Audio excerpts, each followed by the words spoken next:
నమస్తే welcome to SRK news ఈనాటి వార్తా విశేషాలు.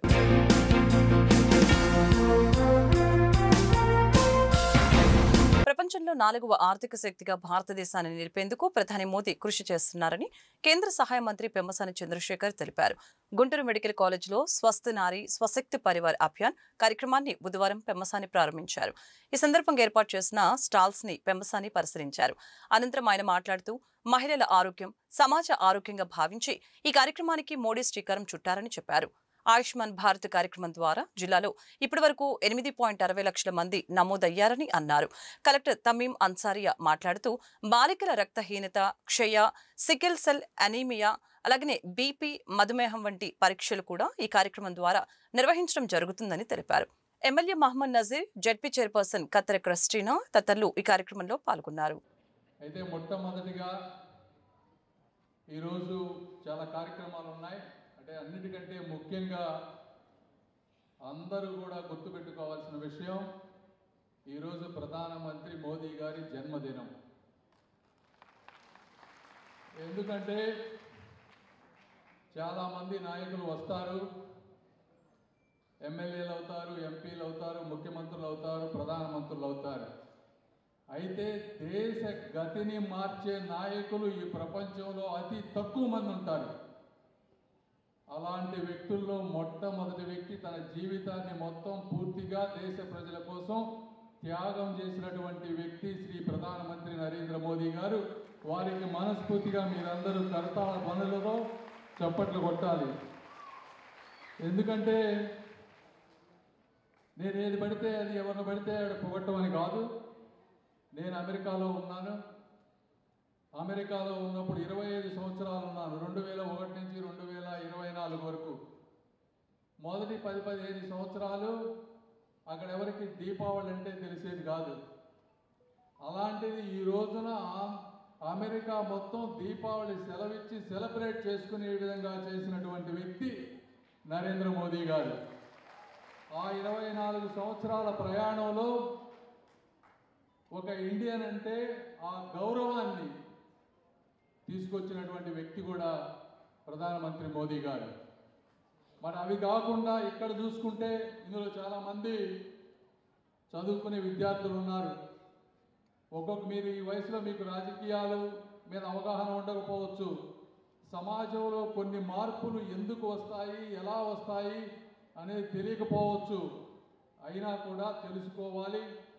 ఎందుకంటే అతి తక్కువ మంది నాయకులు వారి జీవితాన్ని పూర్తిగా త్యాగం చేసి కష్టపడతారు. ఈరోజు భారత్ 4వ ఆర్థిక శక్తిగా ఉంది అంటే ఎక్కడో 10వ నంబర్ పైన ఉండేదాన్ని 4వ దానికి తీసుకొచ్చారు కేవలం 11 సంవత్సరాల్లో. ఇంతకుముందు ప్రతి స్టేట్లో రకరకాల ట్యాక్సులు, ఎవరే ట్యాక్స్ వసూలు చేస్తారో తెలియంది ఒక జిఎస్టీ అని ఇండియా మొత్తానికి ఒకే ట్యాక్స్ తీసుకొచ్చారు. వాటి రేట్లు కూడా రేపు తగ్గించబోతా ఉన్నారు.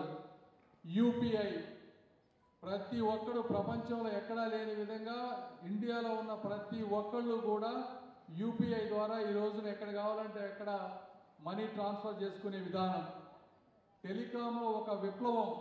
ఒకప్పుడు 5-6 కోట్ల సెల్ ఫోన్లు మనం ఇంపోర్ట్ చేసుకునే వాళ్ళం. ఈరోజు 30 కోట్ల సెల్ ఫోన్లు ఇండియాలో తయారు చేసి ఎక్స్పోర్ట్ చేసే విధంగా చేశామన్నమాట. ఇది కూడా ప్రధానమంత్రి మోదీ గారు.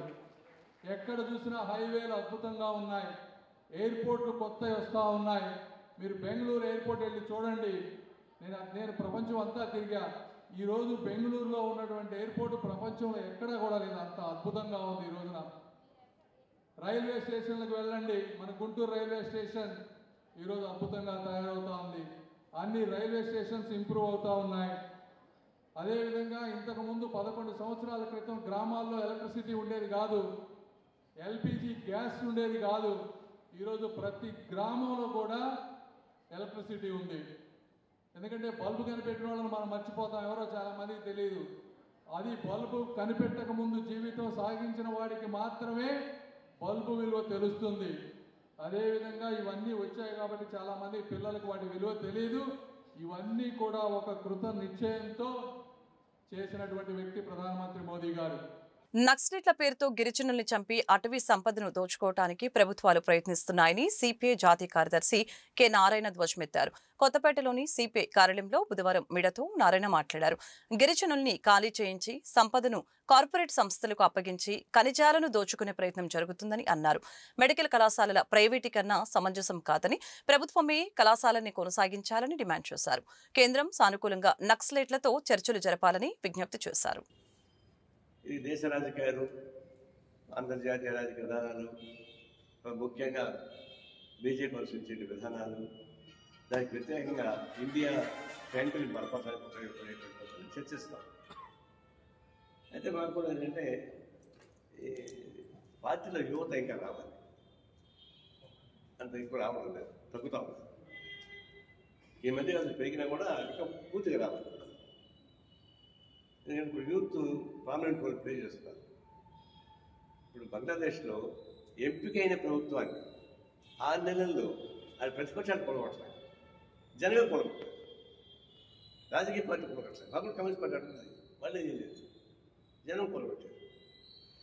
అట్లా శ్రీలంకలో ఎన్నికైన ప్రభుత్వాన్ని ప్రతిపక్షాలు పొలగొడతారు, ప్రజా పొలగొట్టారు. అంటే యూత్ మెయిన్గా పోయి ప్రెసిడెంట్ ఆక్యుపై చేసుకున్నారు. ఇప్పుడు నేపాల్ అయితే యూత్ తిరగబడి కోర్టులు ప్రెసిడెంట్ పరిపోతాను తగ్గబడేసి, అంటే ఆవేశం అంతా యూతే.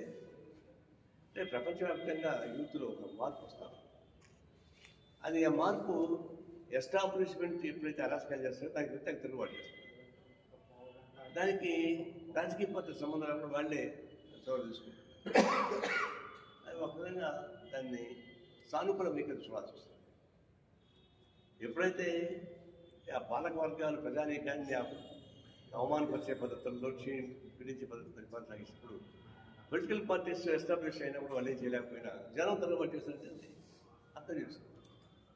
నేపాల్ అంటే వచ్చింది. అయితే మాకు దురదృష్టం ఏంటంటే నేపాల్ కమ్యూనిస్ట్ గవర్నమెంట్, అంటే కమ్యూనిస్ట్ గవర్నమెంట్ కూడా వాళ్ళు సరిగ్గా చేయలేకపోయినా అర్థమైంది. అంటే కమ్యూనిస్ట్ పార్టీలు రెండు యూనిటీ లేదు, చీలిపోయినాయి.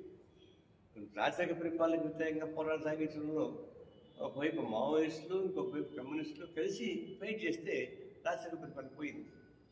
కానీ ఆ కలిసి ఐక్యంగా గవర్నమెంట్ని నడిపించలేకపోయారు. వాళ్ళకి అనేక విభేదాలు వచ్చాయి. విభేదాలు వచ్చిన తర్వాత ఏమవుతుంది, అరాచక ప్రభావం పెరిగిపోతుంది, అవినీతి పెరిగింది. దాన్ని వేరుకేంటి, సోషల్ మీడియాని బ్యాన్ చేశారు కాబట్టి యూత్ రిమోట్ చేసామంటున్నారు. ఒక సోషల్ మీడియాని బ్యాన్ చేసినప్పుడు వచ్చేది కాదు. అనేక పద్ధతుల్లో అవినీతి, నిరుద్యోగ సమస్య జరుగుతూ ఉన్నాయి. దీని నుంచి అదుపు చేయడంలో అదుపంటే సమస్య పరిష్కారం చేయకుండా అదుపు కట్టుకుంటుంది. అది అప్పుడు ట్రై చేయాలి, పోలీసు ట్రై చేసి 30 మంది చెప్పారు.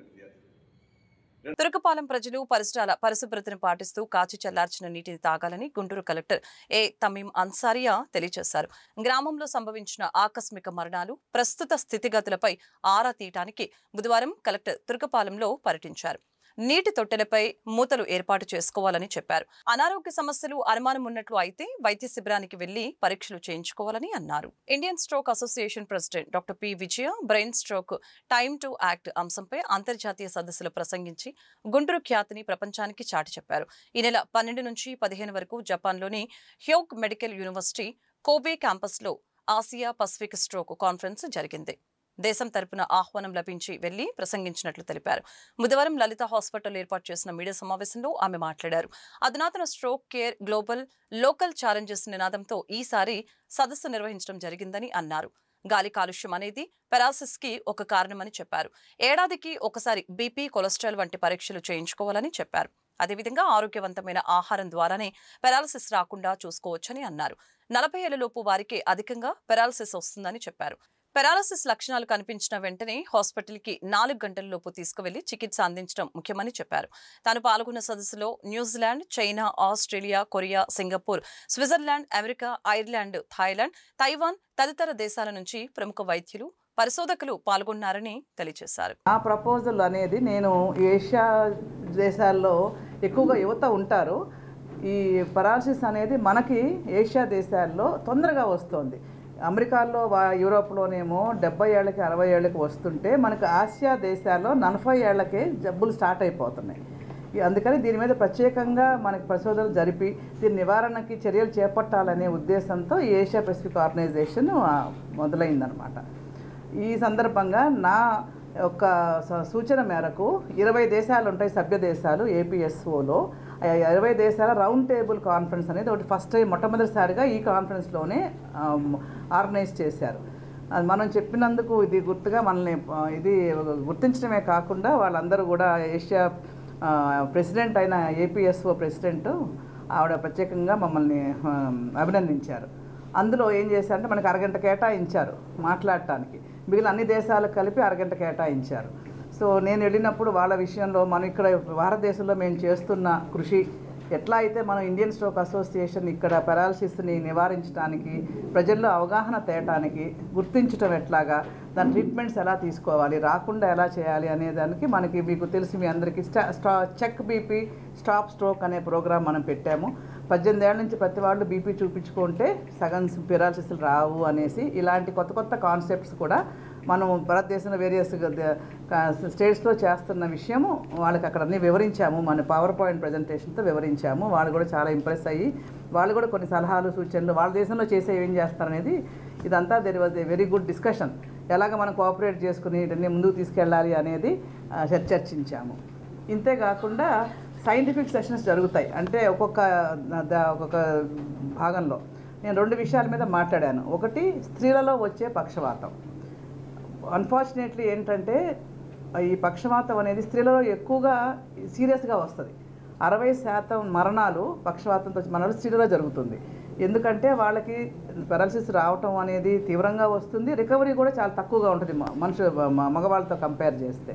అంతేకాకుండా స్త్రీలలో ఉండే ప్రత్యేకమైన సమస్యలు అంటే ప్రెగ్నెన్సీ అప్పుడు, డెలివరీలప్పుడు ఉండే హార్మోన్ల తేడా మూలంగా, లేకపోతే పిల్లలు పుట్టడానికో ఇంకో విషయానికో వాడే హార్మోన్ ట్రీట్మెంట్ల మూలంగా కూడా పక్షవాతాలు వస్తున్నాయని గుర్తించారు. ఈ మధ్యకాలంలో పీసీఓడి అనేది మీ అందరికీ కొంచెం తెలిసే ఉంటుంది.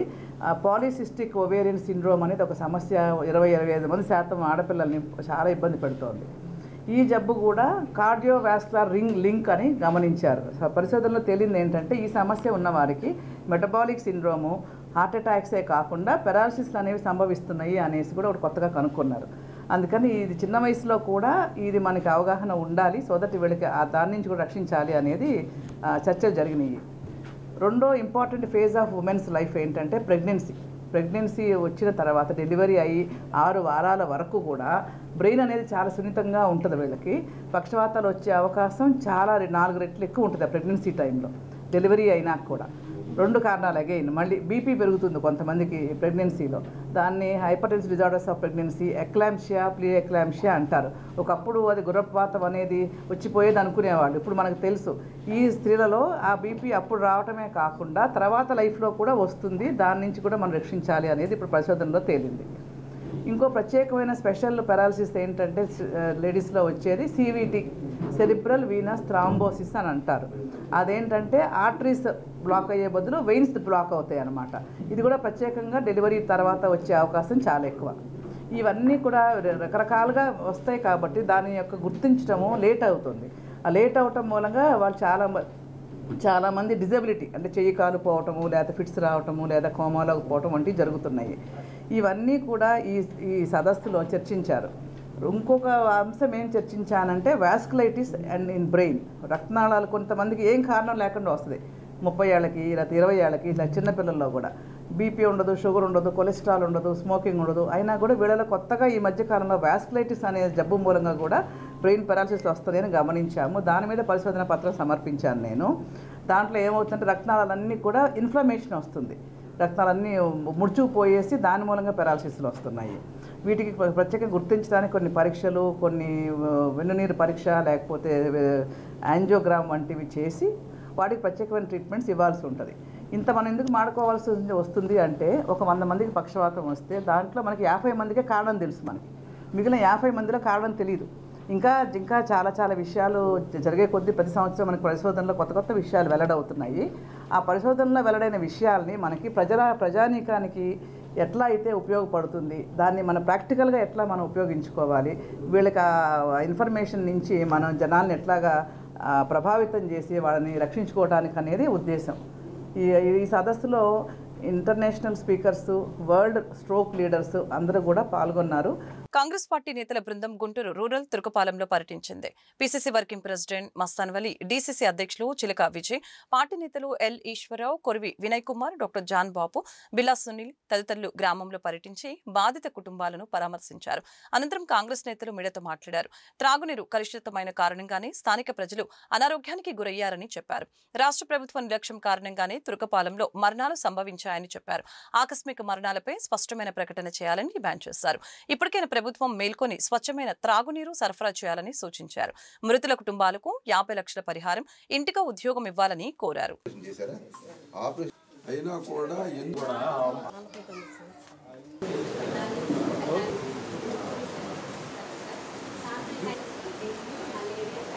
ఒక దురదృష్టకరమైన సంఘటన.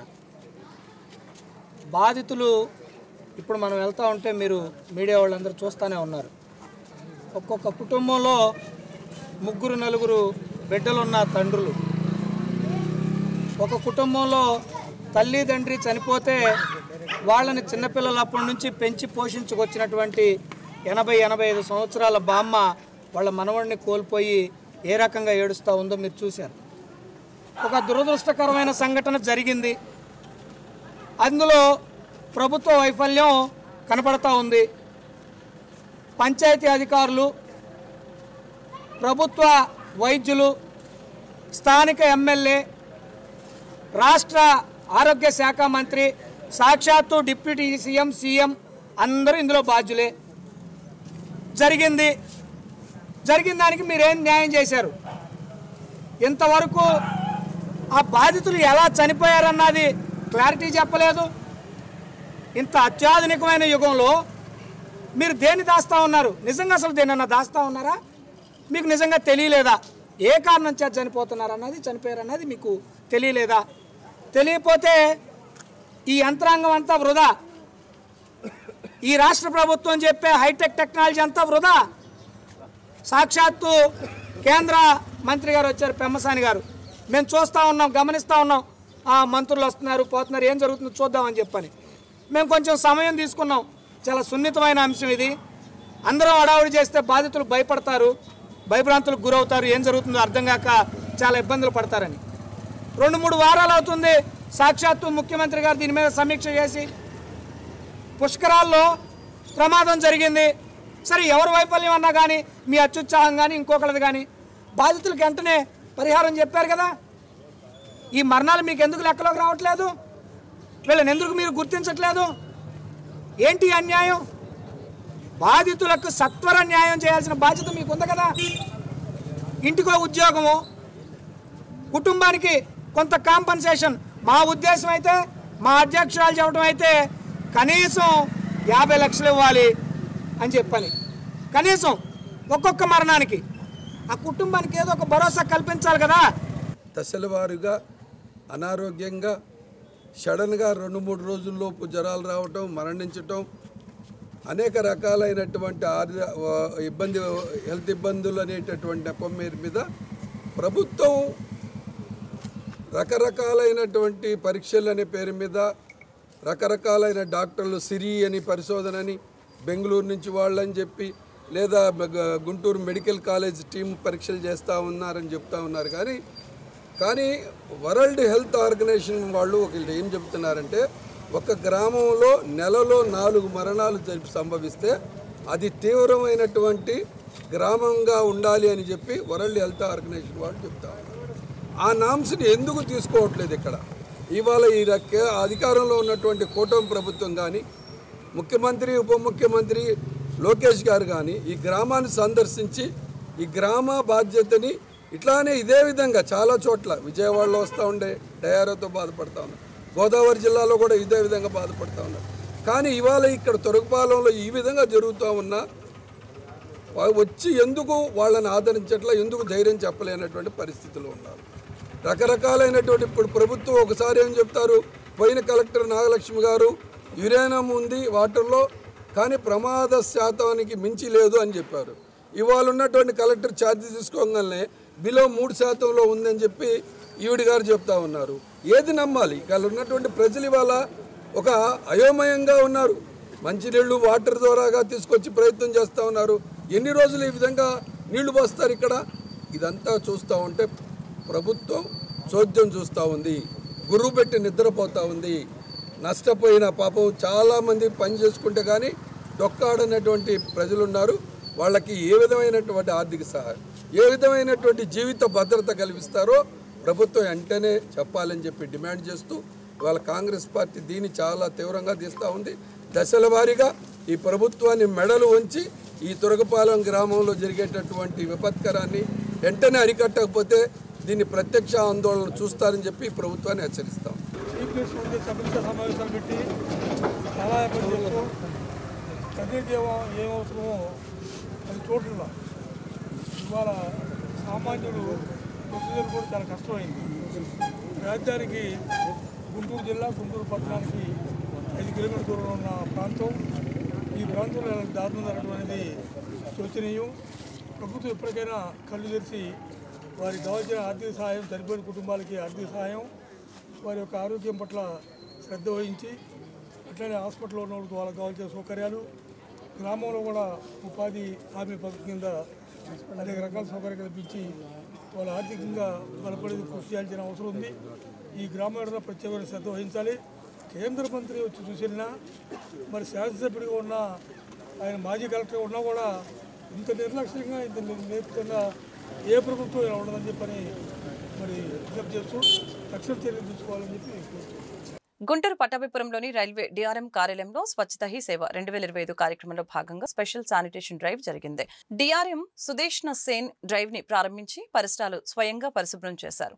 ఈ రోజు నుంచి అక్టోబర్ 2 వరకు అవగాహన ర్యాలీలు, సదస్సులు, డోర్ టు డోర్ కార్యక్రమాలని నిర్వహించాలని పిలుపునిచ్చారు. అధికారులు, కార్యాలయ సిబ్బంది ఈ కార్యక్రమంలో పాల్గొన్నారు. ప్రధాని నరేంద్ర మోదీ జన్మదిన వేడుకలు నాస్ సెంటర్లో బుధవారం ఘనంగా జరిగాయి. గుంటూరు ఈస్ట్ 6వ మండల అధ్యక్షులు మరిశెట్టి పవన్ కుమార్ ఆధ్వర్యంలో జరిగిన ఈ వేడుకల్లో BJP east incharge doctor Shanakkala Umashankar అతిథిగా హాజరయ్యారు. జిల్లా ఎస్సీ మోర్చా అధ్యక్షులు దారా అంబేద్కర్, జిల్లా కార్యదర్శులు దేశు సత్యనారాయణ, సురేష్ జైన్, మైనార్టీ మోర్చా నాయకులు రఫీ తదితరులు పాల్గొన్నారు.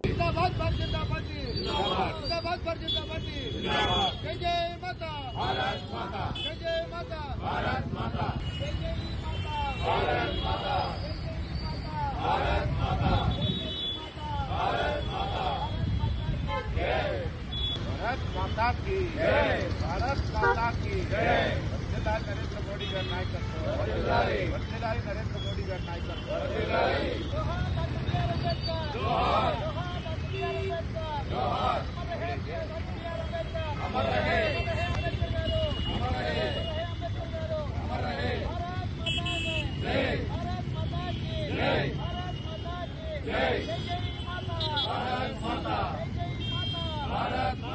నరేంద్ర మోడీ గారి జన్మదినాన్ని భారతీయ జనతా పార్టీ యావత్ దేశం ఎంతో ఆనందంగా జరుపుకుంటుంది, సేవతో జరుపుకుంటుంది. ఆయన సేవే ఆయన యొక్క ప్రతీక అన్నట్టుగా సేవ చేస్తూ భారతీయ జనతా పార్టీ కార్యకర్తలందరూ ఈరోజు నరేంద్ర మోడీ గారి యొక్క జన్మదినాన్ని జరుపుకుంటున్నారు. ఎంత ఆనందంగా ఉంది. బీజేపీ గుంటూరు 14వ మండలంలో చక్కగా నాయకులందరం కలిసి ఒక సంతోషకరమైన వాతావరణంలో పైన వరుణదేవుడు కూడా మమ్మల్ని ఆశీర్వదిస్తూ జరుపుకుంటున్నాం. ఈరోజు అట్లానే విశ్వకర్మ జయంతి కూడా జరుపుకుంటూ అందరికీ మరొకసారి శుభాకాంక్షలు తెలియజేస్తూ నమస్కారం. ఈరోజు ప్రీతం ప్రధాని నరేంద్ర మోడీ గారి జన్మదినాన్ని పురస్కరించుకొని 6వ మండల అధ్యక్షులు మరిశెట్టి పవన్ గారి అధ్యక్షతన ఈరోజు గుంటూరు నాస్ సెంటర్లో నరేంద్ర మోడీ గారి జన్మదిన వేడుకలను పురస్కరించుకొని స్వచ్ఛ భారత్ కార్యక్రమం, అలాగే విగ్రహాల స్వచ్ఛ భారత్ కార్యక్రమాన్ని నిర్వహించుకోవడం జరిగింది. ఈ కార్యక్రమంలో ముఖ్యంగా ఇక్కడ ఉన్నటువంటి ముఖ్య నాయకులందరూ కూడా పాల్గొన్నారు. ఈ నియోజకవర్గ కన్వీనర్ శనక్కాయల ఉమాశంకర్ గారు, అదేవిధంగా దేశ సత్యనారాయణ గారు, సురేష్ జైన్ గారు, మిగిలినటువంటి నాయకులందరూ ఈ కార్యక్రమంలో పాల్గొన్నారు. ముఖ్యంగా నరేంద్ర మోడీ గారి జన్మదినాన్ని పురస్కరించుకొని ఈరోజు ప్రపంచం యావత్తు కూడా మోడీ గారిని గుర్తుపెట్టుకునే విధంగా చేస్తా ఉన్నటువంటి పరిస్థితి. వారు తెచ్చినటువంటి సంస్కరణలు దేశవ్యాప్తంగా, ప్రపంచవ్యాప్తంగా మరి విశ్వవిఖ్యాతి చెందినటువంటి పరిస్థితి. ఈ రోజు రాష్ట్ర వ్యాప్తంగా పీవీఎన్ రాష్ట్ర అధ్యక్షులు, బీజేపీ రాష్ట్ర అధ్యక్షులు పీవీఎన్ మాధవ్ గారి అధ్యక్షతన రాష్ట్ర వ్యాప్తంగా నరేంద్ర మోడీ గారి జన్మదిన వేడుకలు జరుగుతున్నాయి. మరొక మరి ద్వారకా నగరాన్ని నిర్మించినటువంటి విశ్వకర్మ గారి జయంతి కూడా ఈ రోజే. మరి వారికి సంబంధించినటువంటి జన్మదిన వేడుకలు కూడా మరి కార్మికులకు సంబంధించినటువంటి అన్ని కార్యక్రమాలు విజయవంతంగా జరుగుతూ ఉన్నాయి.